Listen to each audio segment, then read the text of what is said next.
There is no shortage of controversial figures in NASCAR, but when it comes to the title of #1 villain, one name seems to stand out: Robbie Gordon. Love him or hate him, there is no denying that Gordon has left an undeniable mark on NASCAR, for better or for worse. Despite his undeniable talent on the track, Gordon was consistently surrounded by controversy, earning a reputation as one of the most ruthless and cutthroat drivers in NASCAR history.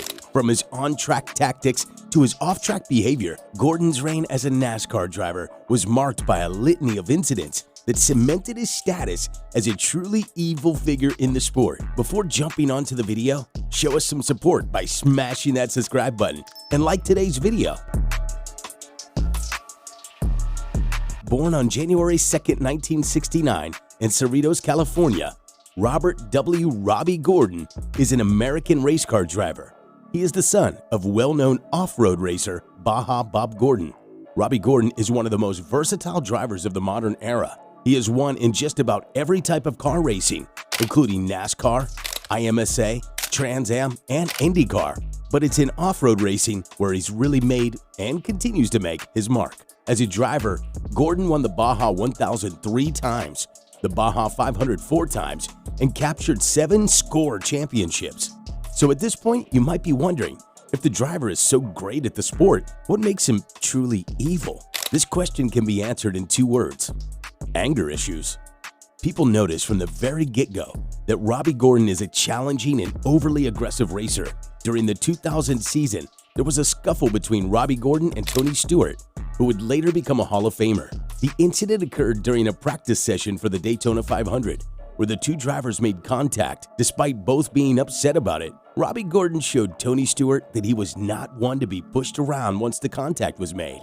In the middle of the 2001 season, Robbie Gordon would get an opportunity to race in the summer road course event at Sonoma. Back then, road courses were less massive in attraction than today. Robbie was hired by the 7th-ranked team in Ultra Motorsports for the Sonoma race.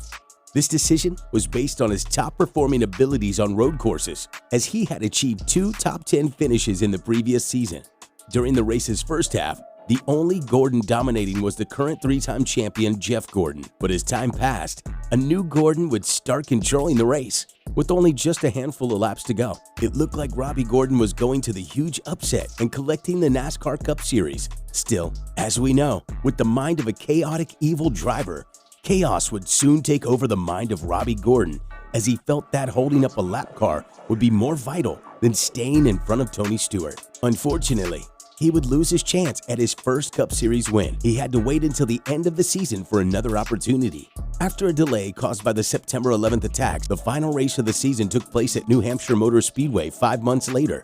Robbie Gordon was driving the Lowe's number 31 car for Richard Childress Racing, the same organization he had prevented from getting a lap back a few months earlier. As the race was nearing its end, Robbie found himself in a unique situation. He was trying to catch up to the already victorious Jeff Gordon. He didn't want to experience another loss like earlier this season, so he was being cautious. Despite having a few laps left in the race, Robbie wasn't taking any risks, and he made a move only a few skilled drivers would attempt. The clash began with 16 laps to go, when leader Jeff Gordon appeared to slow his Chevrolet to avoid running into the lapped car of Mike Wallace. Robbie rammed him from behind, turning Jeff sideways and into the back of Wallace. Despite any controversy surrounding his victory, Robbie Gordon was able to achieve a long-awaited win in NASCAR's highest division, much to the disarray of some.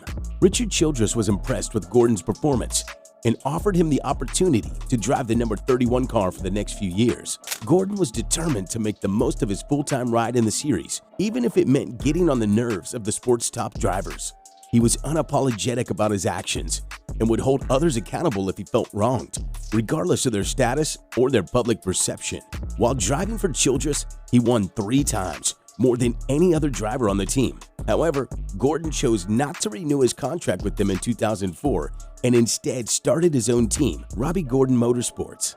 This was a brave move, but it had a significant impact on his future performances. Creating a new team is expensive, and any issues that arose would have to be paid for out of Gordon's own pocket. Nevertheless, this did not deter him from his aggressive driving style, as he became most famous for an incident during the 2005 New Hampshire race while under caution.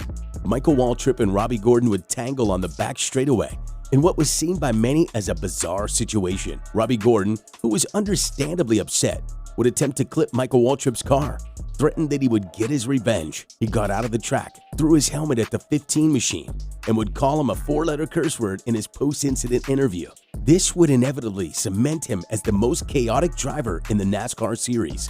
His opportunities and wins would come from the most controversial and chaotic situations.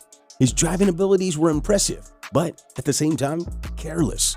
So there was no second guessing that Robbie is a chaotic driver. But what puts him in the category of evil? Well, as we mentioned earlier, running your team is very expensive. Failure to finish in the front or keep it clean from damage will inevitably bankrupt the team. If you want to survive in this sport, you will have to do whatever you can to outlast and beat the rest of the competition.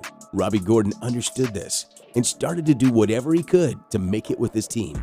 If there's one thing that stands out about Robbie Gordon Motorsports, it's that they consistently appear to be at odds with NASCAR. Fans were repeatedly warned that Robbie would cause a stir, whether it was by deliberately causing caution, utilizing illegal equipment on the racetrack, or even defying NASCAR officials in the middle of the race. Robbie was unconcerned. By the time the 2010s arrived, Robbie Gordon had racked up an unbelievable $290,000 in fines to pay to NASCAR. His behavior had gotten that awful. This would force the owner of the driver to employ questionable drivers to operate his machinery in an effort to raise as much cash as he could for the team. The worst issue happened when Robbie Gordon chose to hire Kevin Conway, a contender for Rookie of the Year, to operate his number 7 vehicle. The decision was dubious because Kevin Conway had only achieved one top 20 finish up to this point, and because his sponsor had difficulty covering their obligations to the previous squad. Robbie Gordon was prepared to take the risk though, as the sponsorship money was too attractive to pass up. Conway's sponsorship would unfortunately fall behind on payments. Once more, this resulted in a lawsuit between Robbie Gordon and the business for roughly $700,000. Only 7 months later, Robbie Gordon and Kevin Conway got into a fight at the Las Vegas Motor Speedway, bringing the saga to a violent end. This resulted in an indefinite probation on the driver owner, simply ending any chances for a redemption. Now, it did not end all gloom and doom for Robbie Gordon, as he continues to race to this day, as he owns his series called the Stadium Super Truck Series, a motorsport that has risen in popularity throughout the last decade. Who do you think is the most evil and chaotic driver in NASCAR history? Make sure to let us know your thoughts down below. Subscribe to the channel as a sacrifice to the gods of the algorithm. Thanks for watching.